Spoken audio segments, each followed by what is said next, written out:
नमस्कार मित्रों, मैं अनिल श्रीवास्तव आप सबका अपने चैनल हिंदू धर्म सप्रमाण पे स्वागत करता हूँ।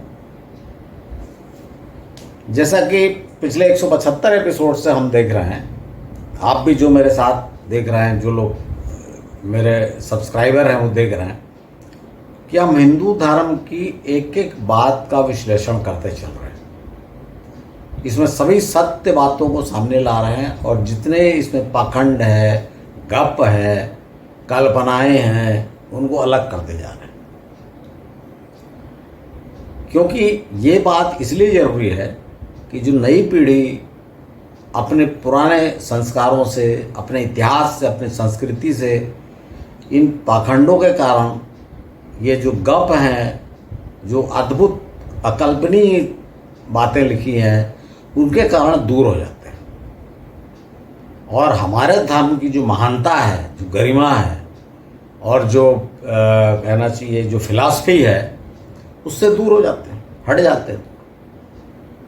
जैसे मैं एक छोटा सा उदाहरण आपको दे रहा हूँ हमारे हिंदू धर्म का, कि कोरोना काल के बाद आप देखिए कि उन सब चीज़ों को, उन सब छोटी छोटी बातों जिनको हम महत्व देते नहीं, क्योंकि हमारे जैसे भोजन में ले लीजिए, हमारे भोजन में जो चीज़ इंक्लूडेड हैं शुरू से, उस पर आज यूरोप में, अमेरिका में एनालिसिस हो रही है, उस पर रिसर्च चल रही है।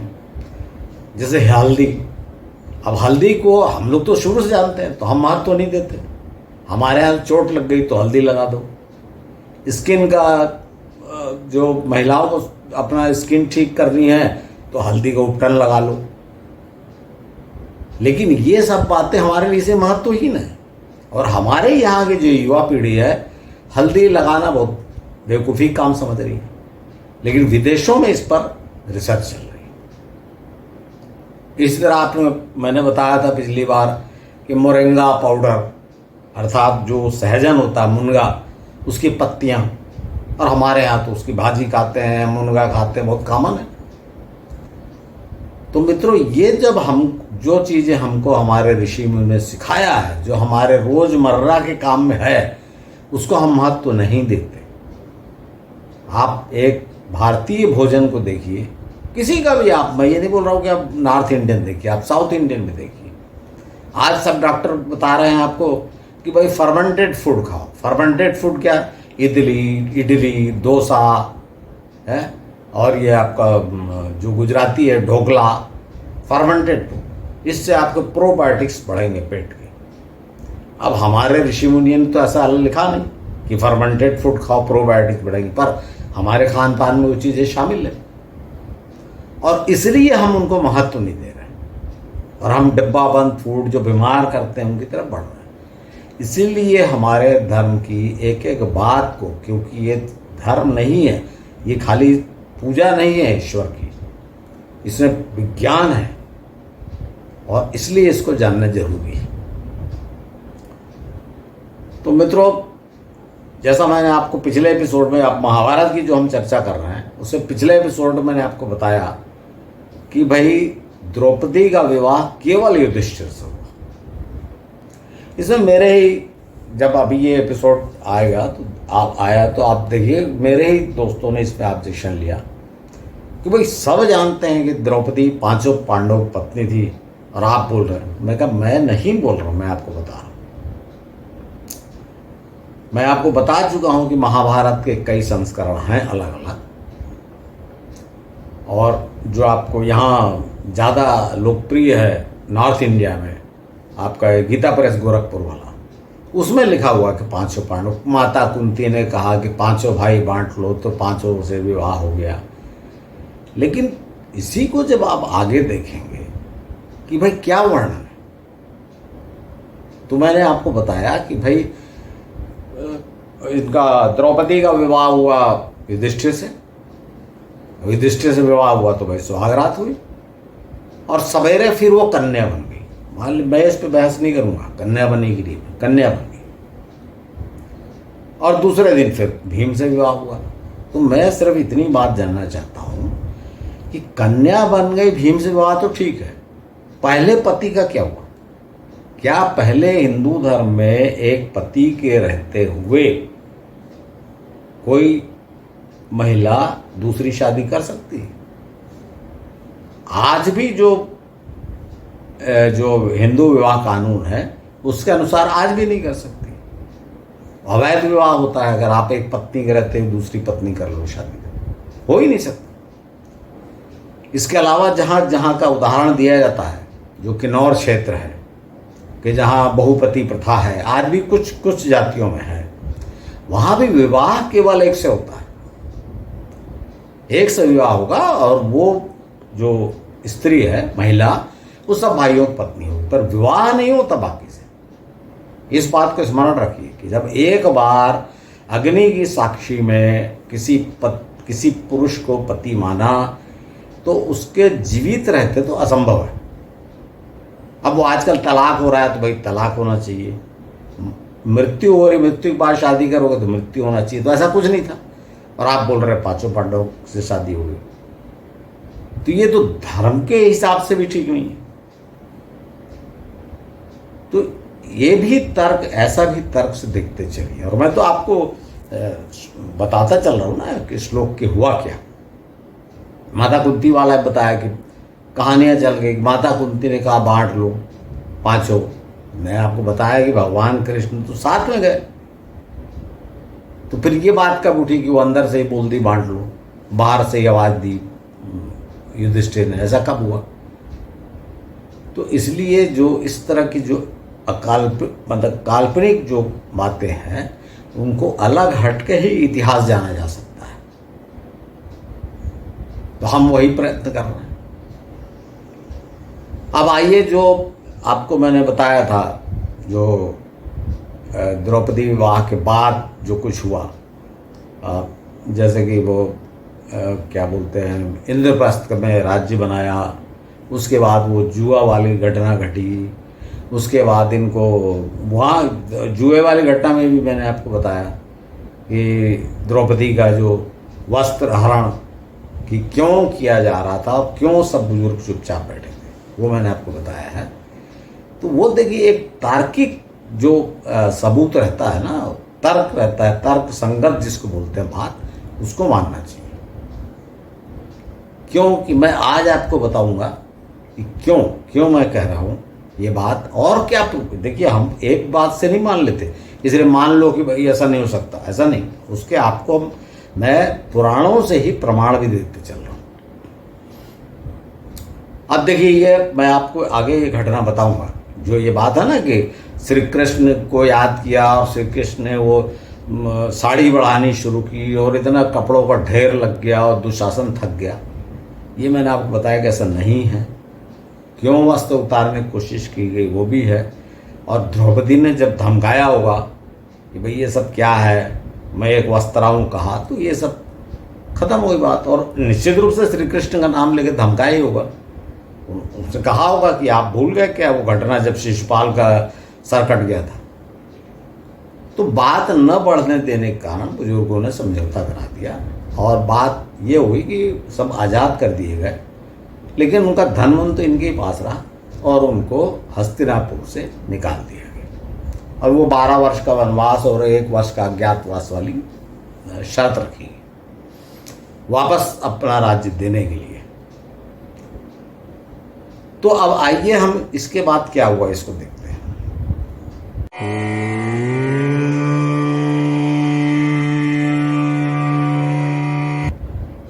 तो पांचों पांडव और द्रौपदी ये लोग हस्तिनापुर से निकले। अब वो ठीक है, वो सब बड़ा लंबा चौड़ा है कि सब जो वहाँ की प्रजा थी वो रोने लग गई, वो सब छोड़िए।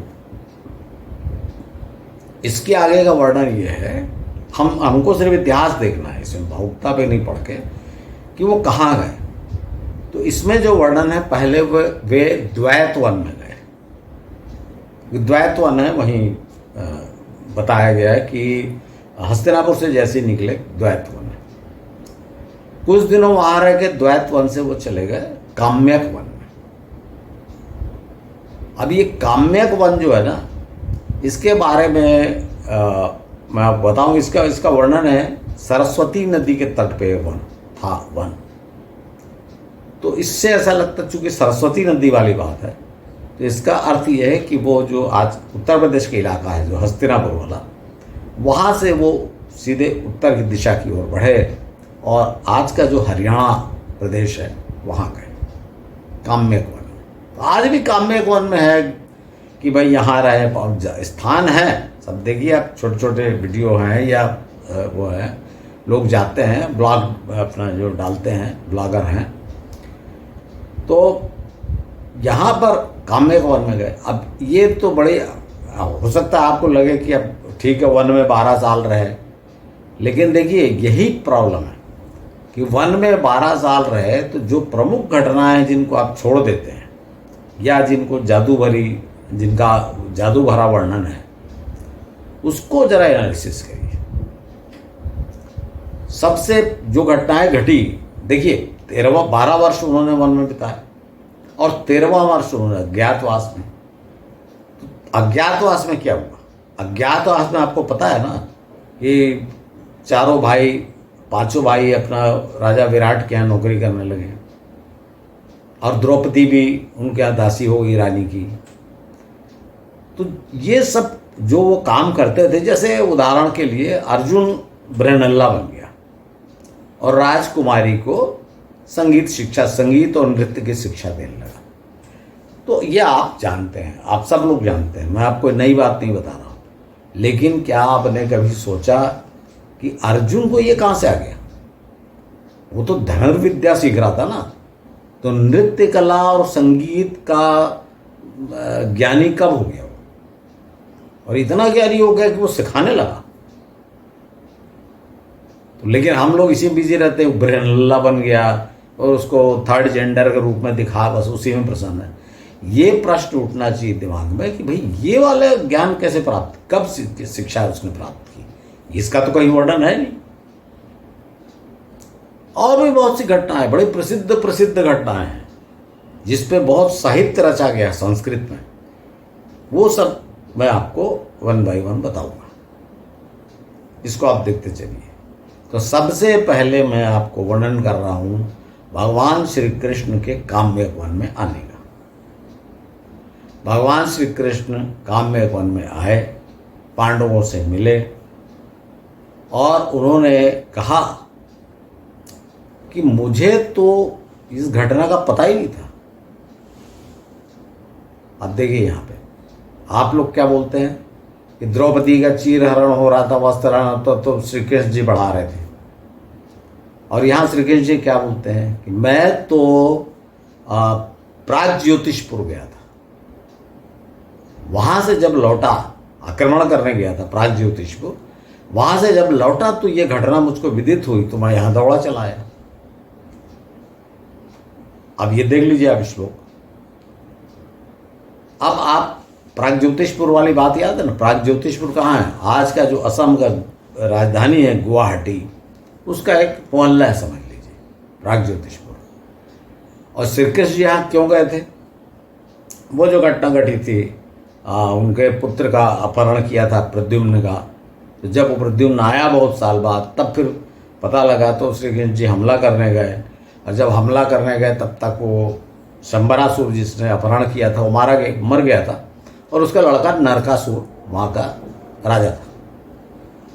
तो यहाँ जब उन्होंने आक्रमण किया, ये मैं आपको बता चुका हूँ श्री कृष्ण ने जब भगवान विष्णु के अवतार वाले में, मैं यहाँ आपको सिर्फ स्मरण दिला रहा हूँ कि ये प्राग्ज्योतिषपुर में क्या घटना। भाई जब वो पहले मुर नामक जो किले का रक्षक था महल का, उसको मारा तो उनका नाम मुरारी पड़ा। और जब उन्होंने नरकासुर को मारा तो आप जो दीपावली है उसके एक दिन पहले आप नरक चतुर्दशी मनाते हैं ना, उस दिन मारा। इसलिए आप भाई नरक का दिया जलाते हैं, कोई नरक बांधते हैं, कोई कुछ बांधता है। भाई नरकासुर का वध हुआ था और वहीं से उन्होंने नरकासुर की कैद से 16,100 जो उसकी कैद में राजकुमारियां थी उनको मुक्ति किया था। और ये उनकी सब पत्नियां बनी थी। वो मैं आपको विस्तार पूर्वक बता चुका हूँ, तो उसका वर्णन नहीं करूँगा। मैं आपको बता रहा हूँ कि श्री कृष्ण भगवान ने उसी बात का वहाँ बताया कि मैं तो प्राग्ज्योतिषपुर गया था। वो असम गए हुए थे तो यहाँ क्या घटना घट रही कि ये जुआ खेलने जा रहे हैं और सब राजपाट हार गए और फिर काम में वन में निकल गए, ये तो उनको पता नहीं था। जब लौट के आए तो पता लगा तो दौड़े चले आए।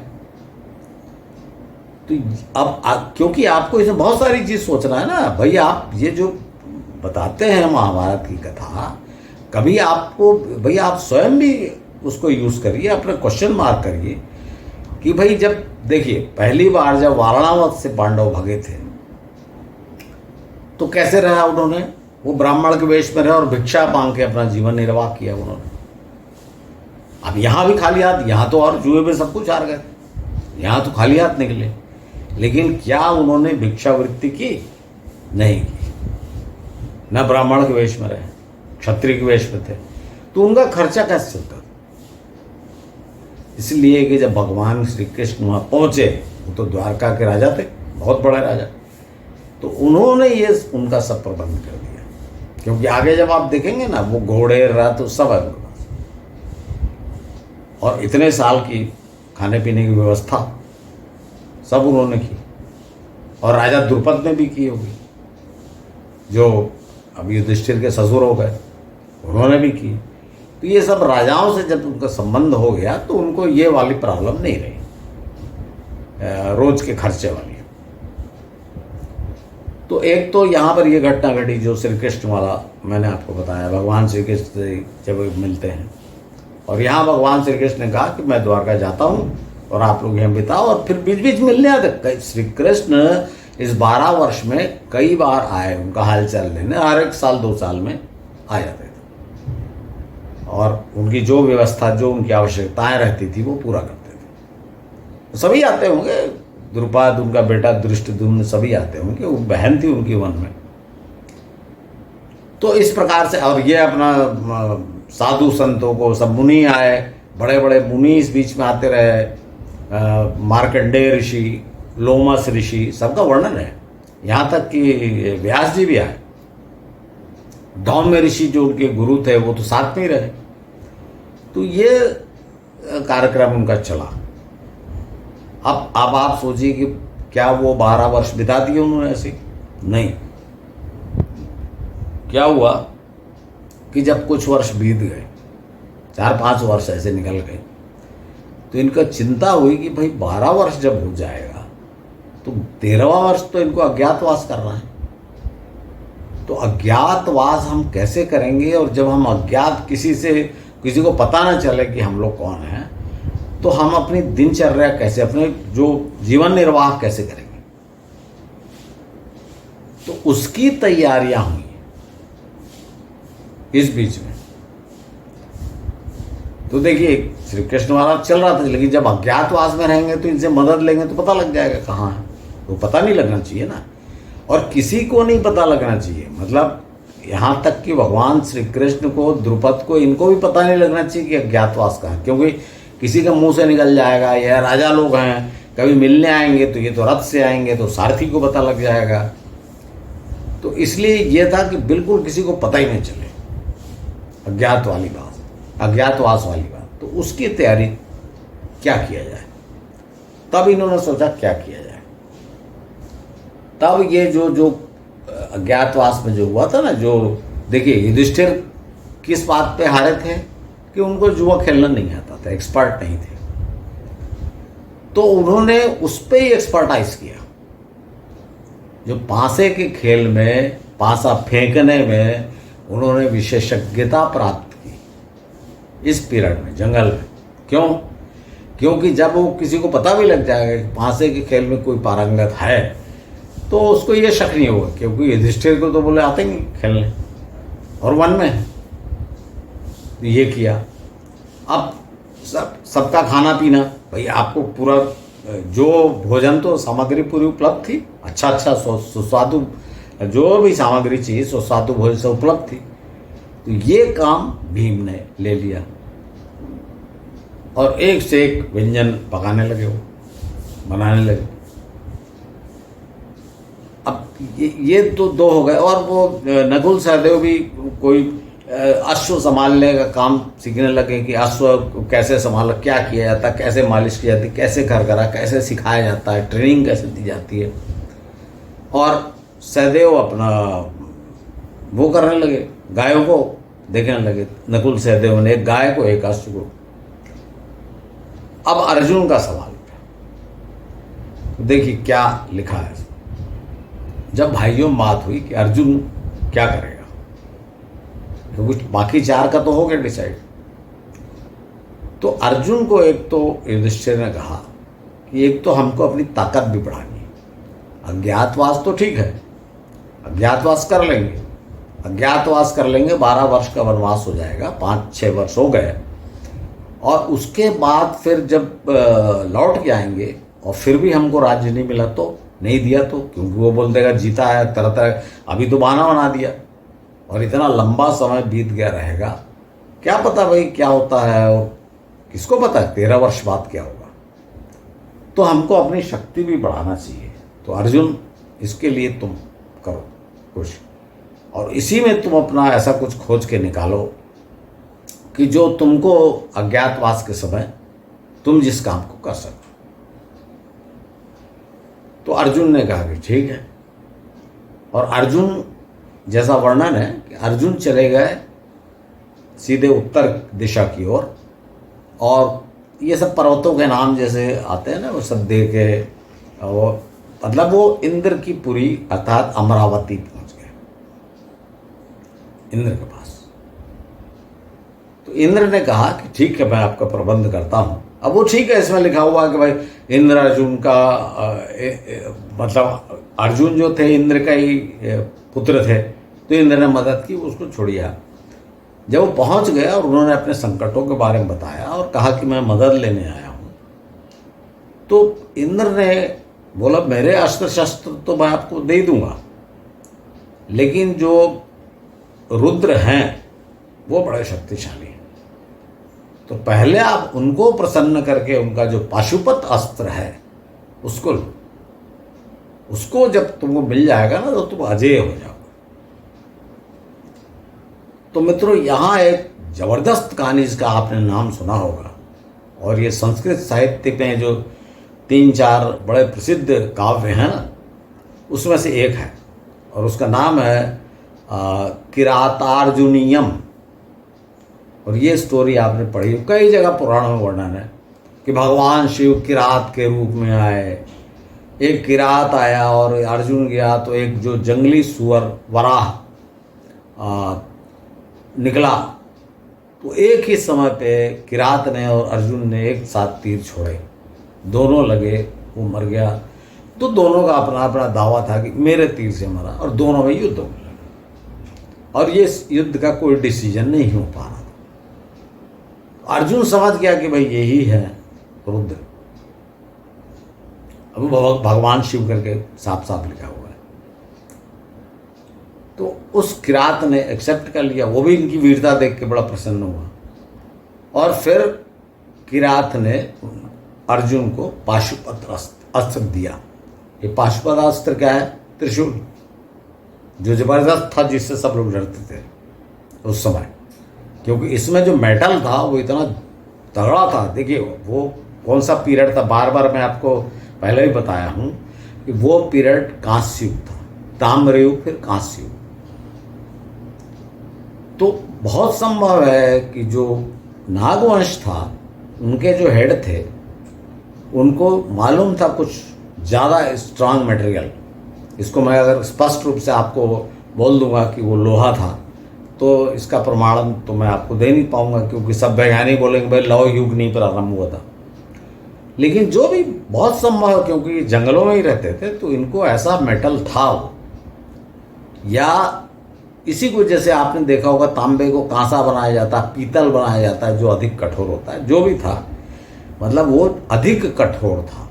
और 3 त्रिशूल, 3 शूल थे उसमें, जबरदस्त वार करता था और टूटता नहीं था, टेढ़ा नहीं होता था। जो तांबे वाले थे, कांसे वाले तो लड़ो तो तिरछे टूट जाते थे। तो वो पाशुपत अस्त्र अर्जुन को दिया किरात ने, और इस पर बड़े बड़े आप देखेंगे ना, अनेक लोग लेखकों ने, अनेक बड़ा प्रसिद्ध काव्य है ये किरातार्जुनीयम।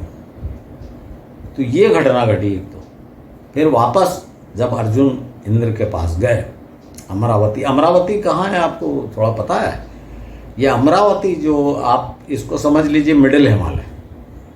देखिए लोअर हिमालय जिसको जिसको आप ऋषिकेश और ये सब पड़ता है ना, जो देवप्रयाग, ऋषिकेश और ये आपका जो नैनीताल वाला है, ये लोअर हिमालय। सब ऋषि मुनि यहाँ आपको कई बार बता चुका हूँ तपस्या करते रहते थे। जो मिडिल हिमालय था वहाँ पर इंद्र का राज्य था, देवता लोग। और जो अपर हिमालय है, जो बर्फीला, वहाँ ये थे भगवान शिव, जो जैसे केदारनाथ है, बद्रीनाथ है, ये सब।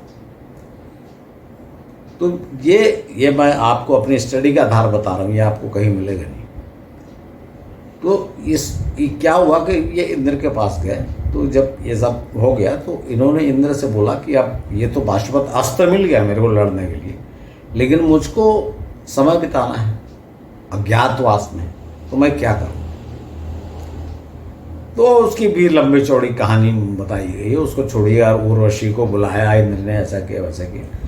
इसको छोड़िए, सिर्फ इतना समझिए कि इंद्र ने स्वर्ग की जो अप्सराएं, जो नृत्य कला में, संगीत में बड़ी प्रसिद्ध थी, अरे एक्सपर्ट थी, निपुण थी, उनको उन्होंने बुला के, इंद्र ने बुला के बोला कि भाई इनको सिखाओ आप लोग। तो अर्जुन वहाँ सीखते रहे। और ये तो आपको पता ही है कि संगीत नृत्य ऐसा एक दिन दो दिन में नहीं आता, तो वर्षों वहाँ रहे। और इसमें जो वर्णन है उसके अनुसार लगभग 5 वर्ष के बाद वो अर्जुन वहाँ से वापस लौटे। अर्थात 5 वर्ष तक वो इंद्रपुरी में ये शिक्षा ग्रहण करते रहे। तो मेरा ख्याल है मित्रों आपको ये समझ में आया होगा कि भाई ये अर्जुन ये एक्सपर्ट कैसे हुए नृत्य के और संगीत के। तो ये वो पार्ट था। तो ये जो आपको बता रहा हूँ ना, जो 12 साल का जो वनवास वाला पीरियड, उसमें क्या हुआ देखिए, ये हुआ पाशुपत अस्त्र मिल गया। इस बीच में क्या हुआ, जब अर्जुन लंबे समय के लिए चला गया तो ये सब तो एक्सपर्ट हो ही रहते अपने काम में। तो युधिष्ठिर ने बोला कि चलो हम भी उत्तर दिशा की ओर चलते हैं और कुछ तीर्थ यात्रा ही करेंगे। तब पांडव उत्तर दिशा की ओर गए। तो जो जगह जगह आप जाएंगे, जैसे आपको स्पष्ट रूप से आपको मैं बता रहा हूँ 2 जगह, यमुनोत्री के रास्ते में जब आप जाते हैं तो आपको स्थान पड़ेगा, उसको कहा जाता है लाखा मंडल। जब मैं वहाँ गया तो वहाँ खोद कर निकाली गई सब बहुत पुरानी, और सब आपको ये शिवलिंग मिले। और वहाँ के लोगों के मुंह से सुना कि ये पांडवों यहाँ रहते थे और पांडवों का बनवाया हुआ है। तो देखिए वहाँ ये कहानी थी, उसको लाखा मंडल नाम भी दे दिया था कि भाई जब वारणावत से भागे हो लाक्षागृह से तो यहीं आके हो। तो ये तो असंभव है। आपको मैंने बताया ये कि वारणावत से भागने के बाद वो कहाँ गए आपको बताया था। एक चक्रा नगरी गए, हिडिंबा से पहले विवाह हुआ, फिर एक चक्रा नगरी, उसके बाद फिर वो काम्पिल्य गए, पांचाल नरेश के यहाँ द्रौपदी विवाह में। तो ऊपर आने कोई वर्णन नहीं। तो जब पांडव इस समय वहाँ पहुँचे, जब ये इंद्रपुरी में था, अमरावती में अर्जुन, तब बाकी शेष पांडव जब वहाँ गए तब उनका ये सब बनाया हो। क्योंकि आप जब केदारनाथ जाएंगे ना तो आपको पता चलेगा कि भाई इस मंदिर के निर्माता पहले पांडव थे। भगवान शिव के लिए उन्होंने बनाया।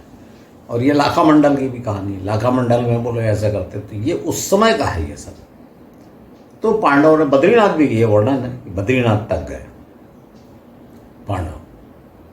और जब काफ़ी समय हो गया तो फिर अर्जुन भी जब वापस लौट रहा था तो उनको रास्ते मिल गया। तो इस प्रकार से इनके जब वापस काम्यक वन में आए तो इनको 10 वर्ष करीब बीत गए थे।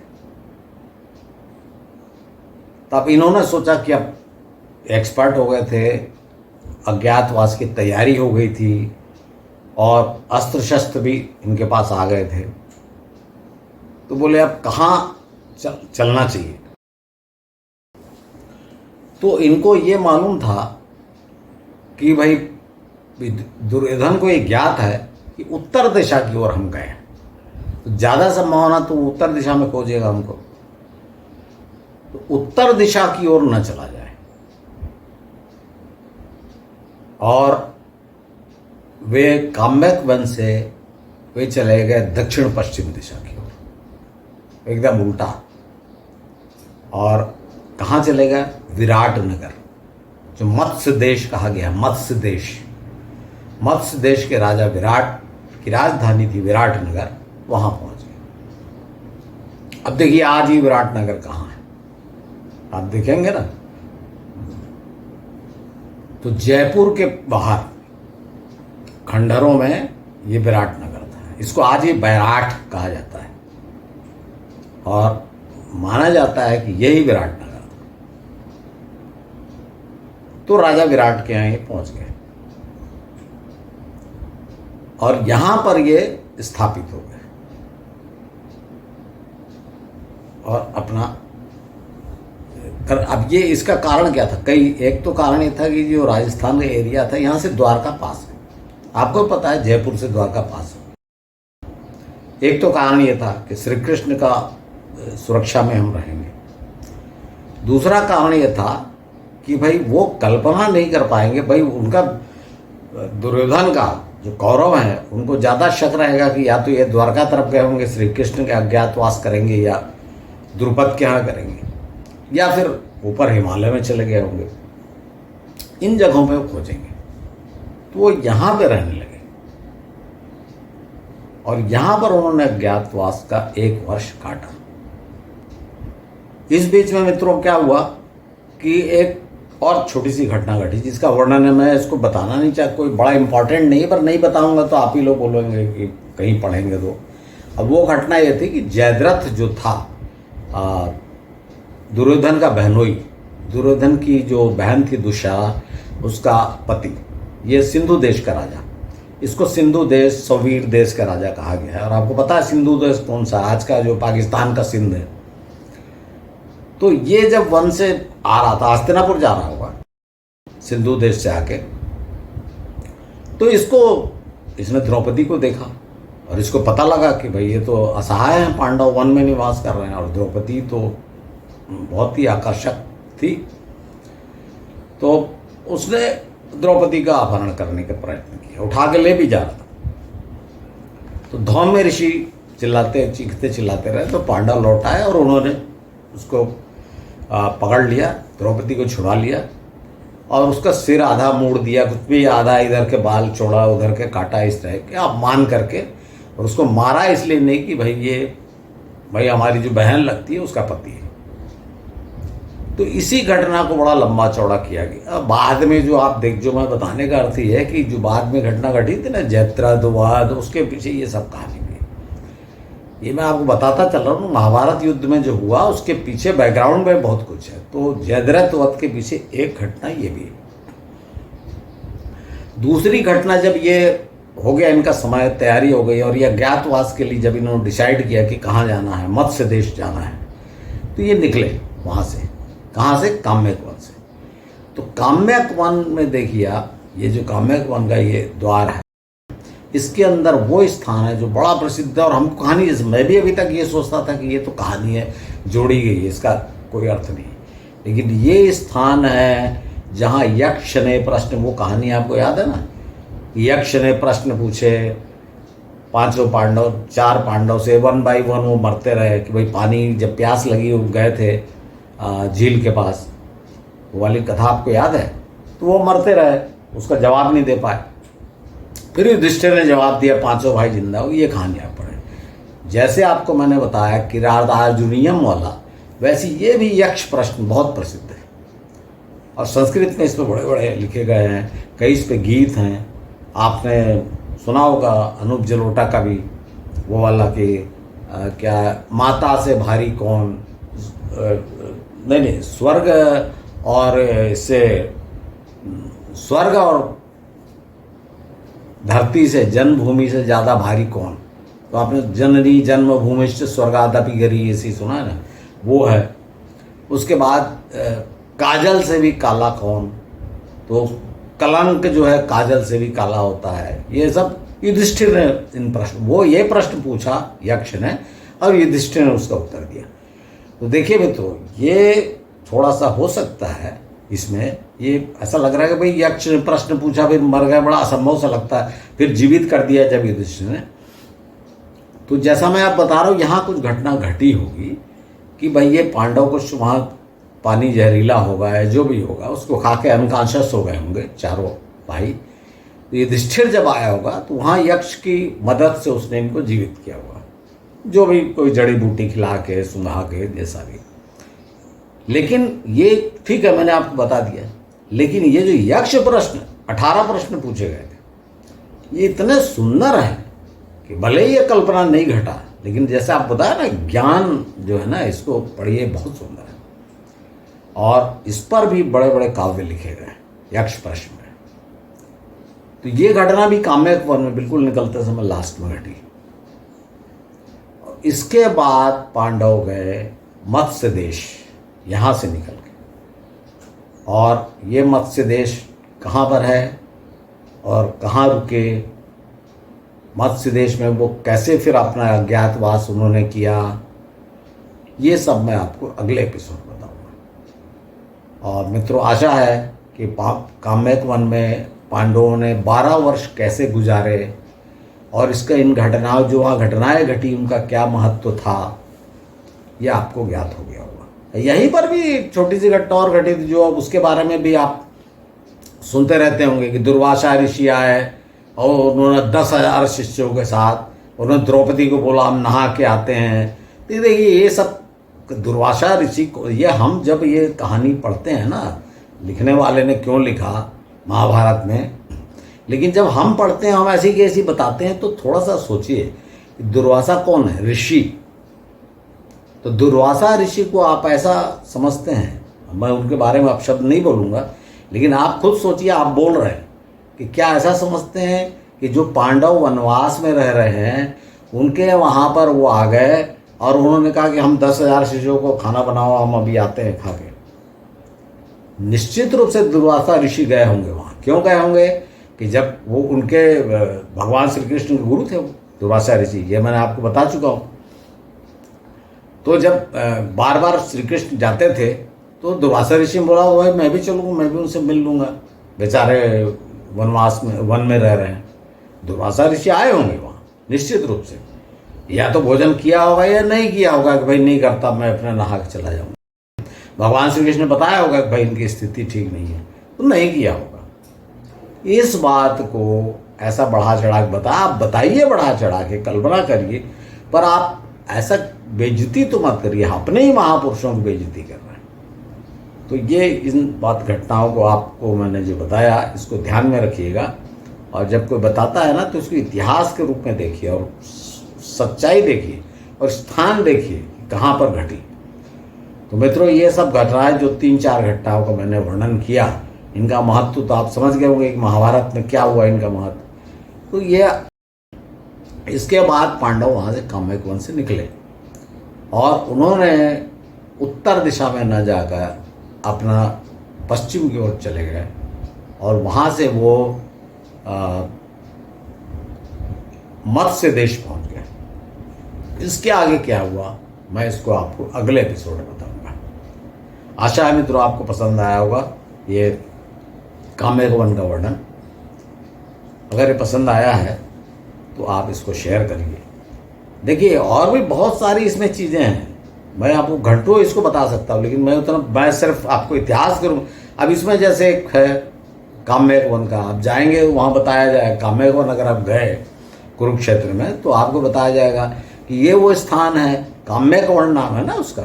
तो यहाँ भगवान शिव पार्वती वाली कहानी याद है ना, जब कोई पुरुष आएगा तो वो स्त्री बन जाएगा, भगवान शिव, और उसके जब राजा ईल गए तो उनको इला बना दिया। ये सब फालतू की जो कहानियाँ हैं, वो इसलिए इसका नाम काम्यक वन है। तो इतना समझ लीजिए कि इस वन में किसी समय जो उस समय रुद्र रहे होंगे वहाँ, वो और उनकी जो पत्नी रही होंगी वो यहाँ रहे होंगे, इसलिए इसका नाम काम्यक वन पड़ा। जो कुरुक्षेत्र में 7 वन कहे जाते हैं, उसमें से एक ये काम्य गुण।